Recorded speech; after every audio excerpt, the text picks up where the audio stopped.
But a new term has kind of emerged beyond Tornado Alley, and that's Dixie Alley. And so that's been a term that's been used quite a bit, which includes the southeast part of the United States. So several of the southeast states, including Mississippi, Alabama, Tennessee, have seen, and they have a long history of tornadoes and severe thunderstorms. It's not something new to the area, but there has been more of a concentration at times over the last decade or two in portions of the southeast that indicate that we can't just talk about Tornado Alley in the traditional sense. We have to really expand that beyond that.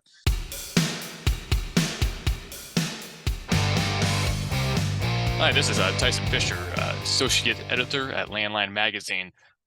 It's that time of year when severe weather and severe storms are making the roadways a little bit more dangerous. With heavy rains and in some cases even tornadoes. Truckers, they've driven through all kinds of bad weather, whether it's severe storms or, winter weather with ice. But even they will find themselves in a bad situation when driving on the roads.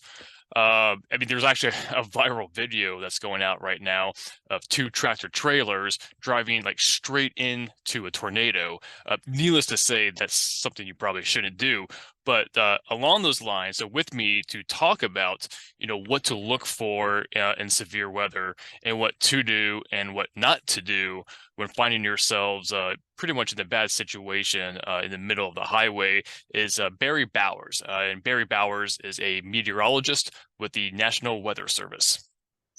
Okay, so yeah, when it comes to severe storms, I have my idea of what a severe storm is, but other people might have another idea. But I would imagine there's probably like an actual definition of a severe storm. So what would that be? Like, what are describe the conditions that are ripe for like a severe storm? Yeah, absolutely. The official criteria for a severe storm is a thunderstorm that has winds of 58 miles per hour or greater. That's generally the threshold when we start seeing damage, trees, power lines, that sort of thing. Or hail that's of quarter size or larger, 1 inch in diameter or larger. That's usually when the hail becomes large enough to cause damage to vehicles and roofs and things like that. Or if a thunderstorm produces a tornado. Any of those three criteria that a thunderstorm has would cause it to be classified as severe. All right. So with that being said, I'm in the Midwest, and so I'm very used to severe storms.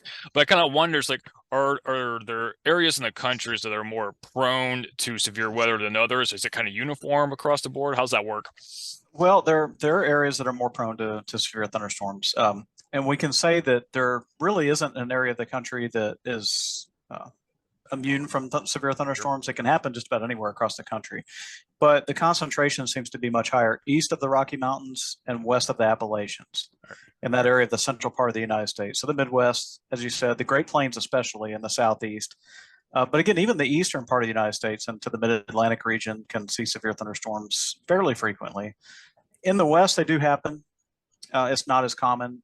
Usually the coverage is much more limited. And even in Hawaii and Alaska, they can occur. So yeah, if you're a motorist and you're driving in the central part of the country, you'd probably be more on the lookout in there than you were, like you said, just pretty much on the other side of the mountain ranges. Right. The I-70 corridor, especially the I-40 corridor, those are two, just the entire area of the central part of the United States is especially in the springtime. Gotcha. Well, I guess that's another question then. What is the ideal timeline or season, I guess, for severe storms? Well, they can happen at any time of the year. We say that severe storm season lasts 365 days a year because certainly there's no day where there's no chance of severe storms. And they've been recorded on each day of the year at some part of the United States. So it really depends on where you're at in the United States, but especially during the springtime months. That's when we see the most. And we're in the heart of it right now in April. Yeah. So we've seen severe weather events the last few weeks, and even in the forecast going forward the next few days, there's opportunities for severe thunderstorms. So really it is that springtime, that March, April, and May, and even into June seems to be the months where severe thunderstorms are at greatest frequency. All right, so a question that I have is, it's just to my understanding that climate change has had an effect on all aspects of the climate, including weather, stuff like that. So the question I have about that is, has there been an increase in the number of severe storms and maybe the severity of those storms? Is there any data that kind of supports that theory? Well, really, what we've seen is we see these decadal shifts. So usually on a multi-year, sometimes around a 10-year cycle or so, it seems like we will see um, severe thunderstorms that may migrate into a different part of the country. The southeast may be more active, whereas the plains they don't see as much. So I think really from a large scale weather pattern shift that occurs over multiple years, that's what we see the most frequently is that there are periods in history where the plains have been more active and the southeast has not been as active, and then that will flip flop occasionally. This year, we've seen a lot of activity east of the plains so far into the Midwest, the Ozark region, all the way up into portions of the Midwest and the Southeast. We've had years that have been much more active in the Southeast, but really sometimes it ties to the conditions in the Pacific as far as water temperatures. So that's one area of climate and large scale weather patterns that tends to drive severe thunderstorms may be of higher frequency, many more of them, or they may shift around in the country year to year, depending on that. So we were in a La Nina, and we're kind of coming out of that now, and that may have been a driver for so far kind of an active start to the tornado season this year.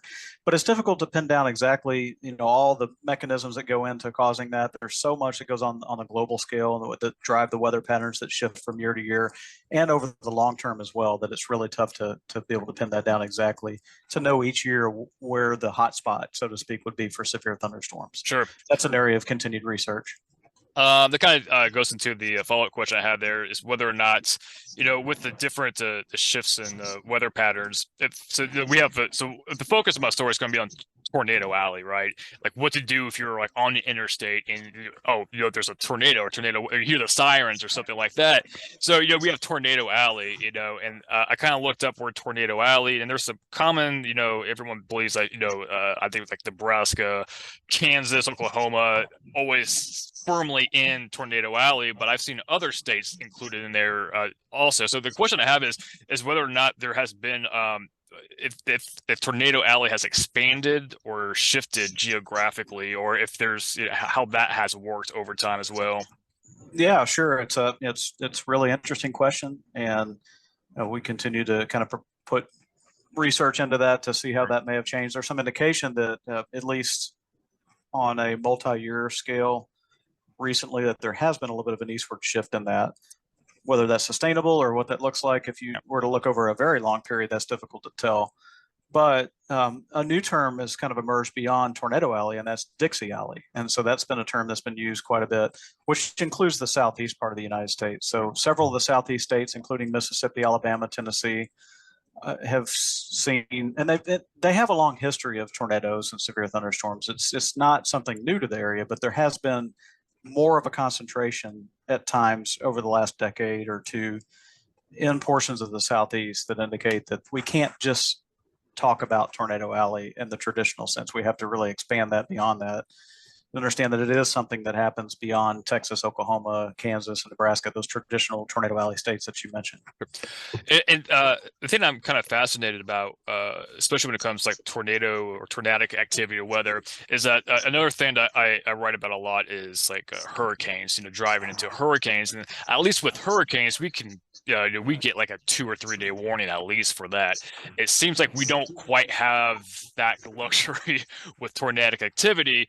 So are there any kind of warning signs that the average person can kind of look at, especially motorists can look at while they're driving through a storm? Is there anything that might at least indicate that, hey, this is kind of the conditions that could possibly give us a tornado?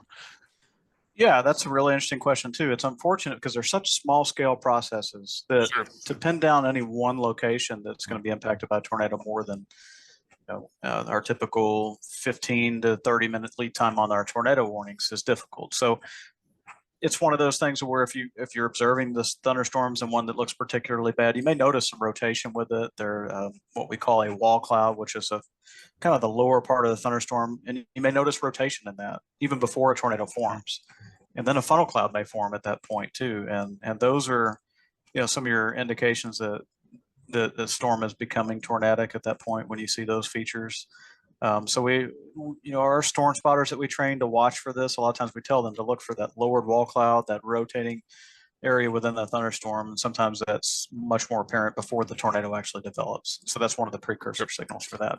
And as far as traveling on like a rural interstate highway, probably don't have a lot of places to go to. I mean, just based on what you know about this type of these type of storms, what kind of advice would you give to motorists if they found themselves like caught in that situation? It's like, oh man, I'm on the highway. What do I do now? Yeah, that's a tough situation to be in. Right? And really, it's if you can get to a sturdy structure and you have time to do so, that's your best option. Unfortunately, that's not always the case, especially in rural parts of central United States where there may not be that option. And in that case, you'd want to really focus in on trying to find a low spot to get into. And it doesn't sound to be the most ideal option. Obviously, it's not. But if that's your only option to protect yourself from flying debris and from the tornadic winds, then you would want to use that as a last resort to get out of your vehicle and go into a low spot like a ditch or a ravine. The problem with that is that we have to be very, very mindful of flash flooding because oftentimes that does go along with tornadoes. So if that's going on, that's not going to be an option for you. So as a worst case, you would want to stay in your vehicle and get as low as you can, away from the windshield and the side windows, and just get as low as you can. And with weaker tornado scenarios, that's typically going to be sufficient. But if that's your best option, then you can at least have some protection from doing that. Yeah, I mean, yeah, I can even imagine being in that situation because from what I've just a cursory glance at some of the stats, it looks like the tornado winds are absolutely crazy. Like I'm comparing like a tornado, like the EF scale on that to what a hurricane is, and it's like much like the winds are much crazier on the tornadoes, like by like almost I think like a category 5 is like what, like 175 or 150 for a hurricane, but what tornadoes can get like upwards to 200 plus. And that's not, Right. I don't think that's EF5 yet or something like that. Is that about, so I mean, is that one thing with as far as tornado storms go, like is that probably one of the most damaging part of a tornado is the winds? It really is, and in fact, Yeah, the strongest winds on Earth occur typically with tornadoes. So it's crazy. it is, and hurricane again. Like you mentioned before, you do have the lead time. You know that it's coming, and you at least can have an area that you would do evacuations for. We just don't have that option with tornadoes. They're much more focused, smaller scale events, and they are more intense from a wind speed standpoint too. Sure. That's pretty much all the questions that I have, at least that I can think of. Is there any other, information that motorists should know, about severe weather that I might have missed? No, I think that's most of it. I would say that having a safety plan to know what we talked about already about how to take protective action if you do get into a situation where you don't have substantial shelter is one thing. The other is the forecasts and warnings have improved quite a bit. And so that information is out there. The National Weather Service, your local media, their apps, and you can get that information ahead of time. And so we always tell people to try to be weather aware, especially this time of year. Keep up with the forecast. Be ready to take action if a warning is issued for your area. Yeah. At the top of your head, don't want to put you on the spot here, but are there any apps that you are aware of that you would recommend that would give you like a fast weather alert? There are so many good I ones out bet. there. Yeah, it seems like there are newer apps that come out all the time. So there are so many that have a great reputation. I don't have any one particular in mind, but I would say our local media partners that we work with, the National Weather Service, they usually have some really good apps that you could be able to download that would give you some alerts. Yeah. And I'll say this too, that with the cell phone, one capability we have in working with some groups on the technology side is that when we issue a tornado warning, that will come across through what we call a wireless emergency alert on your phone typically. So if you're within the warning area, or if the cell phone tower that you're connected to is within the warning area, sometimes you'll get an alert through, it's more of a public safety type message that you'll get through your phone. Yeah. It's separate from an app. Yeah, I know. I definitely get mine. Actually, I got one not too long ago. I think I had to do with flooding, as a matter of fact. Now, do you know whether those are similar to kind of like the Amber Alerts, correct? In terms of how they come through and that sound, is that very similar, right? Yeah, same process, right? Same process. It started off with Amber Alerts, and then we kind of moved into the higher tier of flash flood warnings, the higher tier of severe thunderstorm warnings, and then all tornado warnings do include that as well. Real cool. So yeah, make sure they have that option on the phone. don't ignore it because I'm sure you guys know what you're talking about when you send those out. So, Barry, hey, I appreciate you talking to me about this. Definitely enlightened me on some of the stuff I didn't know about. So, yeah, appreciate it. Absolutely. Anytime. Thanks for the opportunity. All right, thank you. Thanks. Thanks.